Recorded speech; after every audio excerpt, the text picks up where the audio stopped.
BJP के MP Manoj Tiwari ने दिल्ली के केजरीवाल हुकूमत को निशाना बनाते हुए कहा कि दिल्ली में खोलनी थी पाठशाला, लेकिन तुमने खोलना शुरू कर दिया मधुशाला। बीजेपी लीडर ने बताया, बीजेपी दिल्ली की शराब पॉलिसी स्कैम के सिलसिले में व्हाइट पेपर जारी करेगी, जिससे दूध का दूध पानी का पानी हो जाएगा। दिल्ली की हुकूमत रियासत के आवाम को लूट रही है।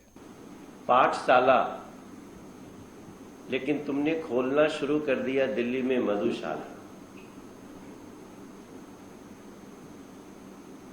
आप उन महिलाओं का दर्द समझिए।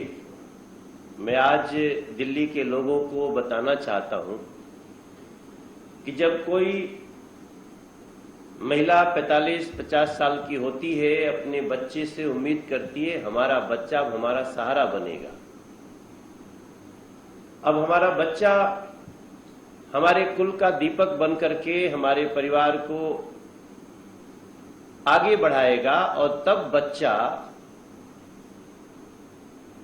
शराब की एक पर एक फ्री बोतल लिए हुए और गलियों में लुटा पड़ा मिले, क्या गुजरेगी उस मां बाप पे?